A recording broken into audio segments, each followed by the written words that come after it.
Greetings, dear friend, fellow traveler on the path to meaning. We live in a world filled with images, sounds, and experiences that we call beautiful. A flower blooming in the morning mist, a majestic symphony, a painting that moves the soul, or a child's smile. These moments touch us deeply. But where does this beauty truly reside?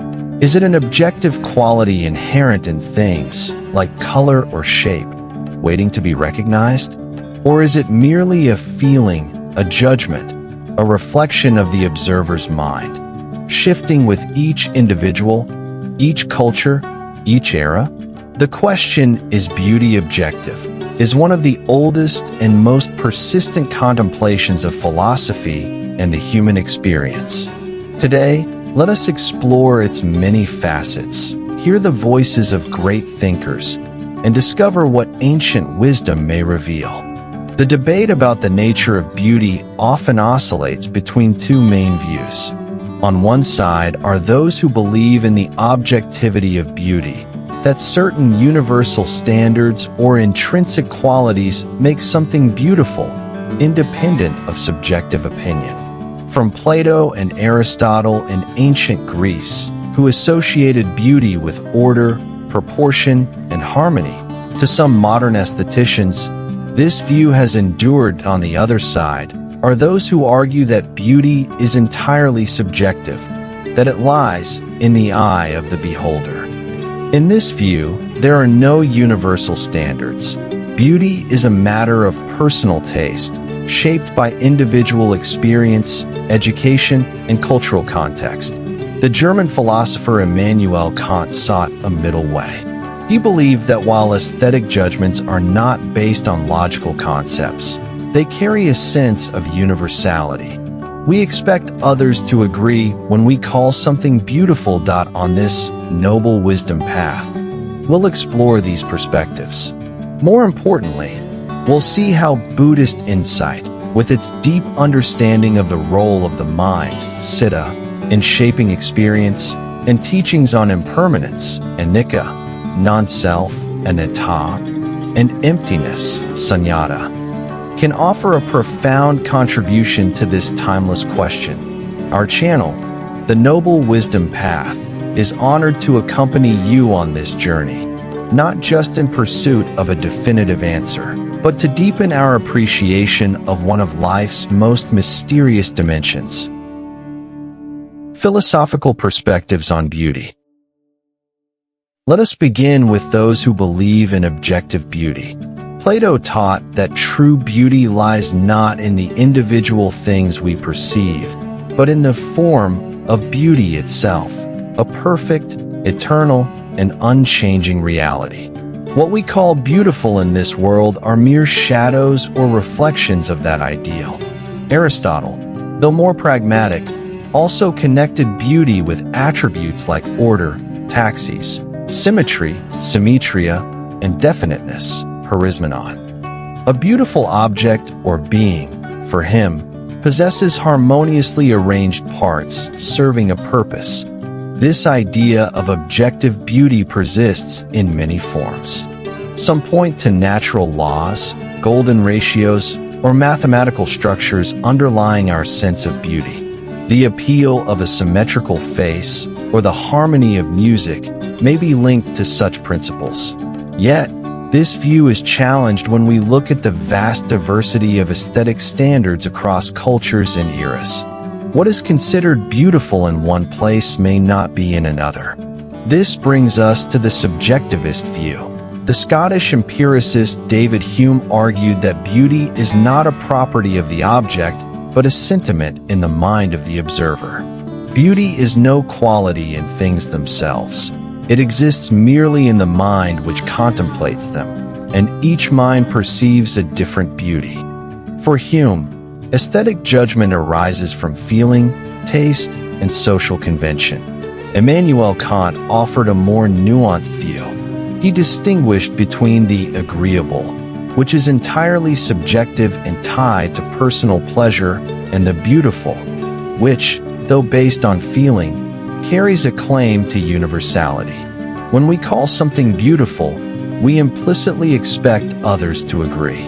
Aesthetic judgment, according to Kant, is a disinterested pleasure, not based on concepts or practical goals. Later thinkers, especially in sociology and anthropology, emphasized the roles of culture, society, and power in shaping what is considered beautiful. Beauty can reflect and reinforce social norms or express cultural identity.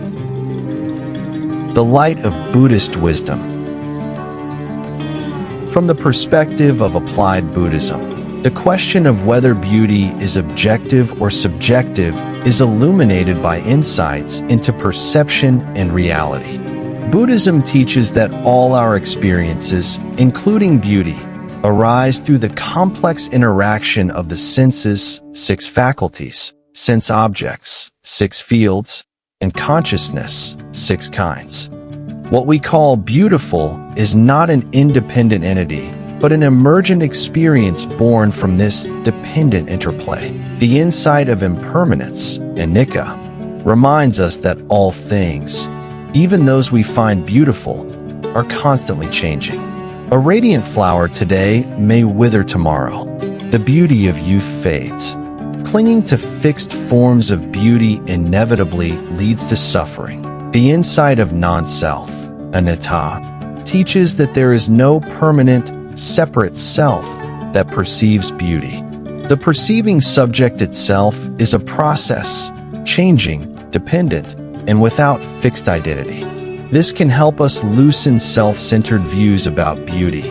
Not, I find this beautiful, but rather, a beautiful experience arises. The insight of emptiness, sunyata, goes further.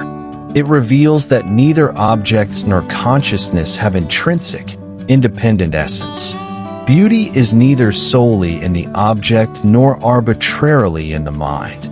It is a manifestation arising from countless interdependent causes and conditions. When we understand emptiness, we can appreciate beauty without attachment, recognizing it without illusion. From a Buddhist perspective, perhaps there is a kind of beauty that transcends external forms. The beauty of a pure heart, of compassion, of clarity. The beauty of mindfulness, of inner harmony, of freedom from afflictive emotions. This beauty does not depend on outer standards, but arises from inner cultivation. Realizing wisdom in daily life. Reflecting on the nature of beauty can transform how we live and relate to the world. When we see that beauty is not just in outer objects, but deeply influenced by the mind, we can cultivate a more refined sense of appreciation. We may begin to notice subtle and humble forms of beauty all around, often overlooked. Understanding the impermanence of beauty helps us cherish beautiful moments without clinging to them. We can admire a flower without plucking it, enjoy a sunset without sadness when it fades. Recognizing the role of the mind in beauty also inspires us to cultivate a clear and open heart. A troubled mind finds little beauty anywhere, but a peaceful, compassionate mind can perceive beauty even in the simplest things. Finally, seeking inner beauty, the beauty of mindfulness and kindness, can bring deeper joy and fulfillment than chasing fleeting outer appearances. This kind of beauty cannot be taken away. It shines brighter the more we nurture it. Dear friend, the question of whether beauty is objective may not have a simple answer. Perhaps both perspectives hold truth. There may be patterns in nature and art that evoke universal responses. Yet our individual experience of beauty is shaped by culture, history, and consciousness. From the view of wisdom, the essential point is not where beauty resides, but how we engage with it. Can we appreciate beauty without grasping? Can we see beauty in change, in simplicity, in the heart? When we live with mindful appreciation, every moment can become an aesthetic experience, a meeting with the wondrous. What makes a thing, a person, or an experience beautiful to you?